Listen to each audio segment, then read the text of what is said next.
AP మద్యం కేసులో రిమాండ్లు, అరెస్టులు, అటాచ్మెంట్లతో జోరు మీదున్నాయి సిట్ అండ్ ఈడీ సంస్థలు.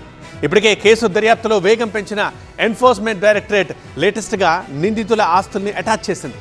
ఈ సందర్భంగా పలు కీలక అంశాలను ప్రస్తావించారు ఈడీ అధికారులు. ఏపీ లిక్కర్ స్కామ్ లో దూకుడు మీదుంది ఎన్ఫోర్స్మెంట్ డైరెక్టరేట్. లేటెస్ట్ గా ఈ కేసులో పలువురు నిందితుల ఆస్తులను ఎన్ఫోర్స్మెంట్ డైరెక్టరేట్ అటాచ్ చేసింది. రాజ్ కేసిరెడ్డి, వాసుదేవరెడ్డి, చాణక్యులకు సంబంధించిన 441 కోట్ల రూపాయల ఆస్తులను అటాచ్ చేసింది ఈడీ. ఈ మొత్తంలో స్థిర చరాస్తులున్నాయి. నిందితులు షెల్ కంపెనీల ద్వారా 1048 కోట్ల రూపాయలు కొల్లగొట్టారంటూ ప్రకటనలో తెలిపింది ఈడీ. మనీ లాండరింగ్ కేసులో భాగంగా దర్యాప్తు చేస్తున్న EV prevention of money laundering act 2002 కింద ఈ ఆస్తులను అటాచ్ చేసింది.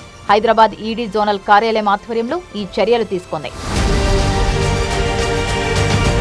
లిక్కర్ కేసులో A2గా ఉన్న వాసుదేవరెడ్డిని సిట్ అధికారులు రెండో రోజు కూడా కస్టడీకి తీసుకుని విచారించారు. విచారణలో వాసుదేవరెడ్డిపై 100కి పైగా ప్రశ్నలు సంధించినట్టు తెలుస్తోంది. మద్యం ముడుపుల్లో అంతిమ లబ్ధి ఎవరు అనే అంశంపై సిట్ ఆరా తీసింది. కీలక సమాచారం సేకరించిన అనంతరం వాసుదేవరెడ్డిని తిరిగి గుంటూరు జైలుకు తరలించారు. మద్యం కుంభకోణం ద్వారా ప్రభుత్వానికి 4000 కోట్ల రూపాయల మేర నష్టం జరిగినట్లు ఆరోపణలున్నాయి. 2019 తర్వాత లిక్కర్ పాలసీలో మార్పులు చేసినట్లు ఈడీ గుర్తించింది. పాత మద్యం బ్రాండ్లను మార్కెట్ నుంచి తొలగించి ఫేవర్ బ్రాండ్లకు ప్రత్యేక ఆర్డర్లు ఇచ్చినట్లు విచారణలో ఈడీ అధికారులు గుర్తించారు. ప్రతి కేసుపై 15 నుంచి 20% వరకు కిక్ బ్యాక్ తీసుకున్నట్లు దర్యాప్తులో వెల్లడైంది.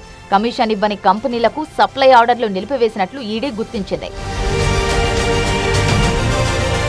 మరోవైపు లిక్కర్ కేసులో A52గా ఉన్న ప్రణయ్ ప్రకాష్ ను ఇటీవల నేపాల్లోని సోనౌలి చెక్పోస్ట్ దగ్గర అరెస్టు చేశారు సిట్ అధికారులు. ఉత్తరప్రదేశ్లోని మహారాజ్ గంజ్ కోర్టులో హాజరుపరిచిన అనంతరం ట్రాన్సిట్ వారెంట్తో విజయవాడ తీసుకొచ్చారు.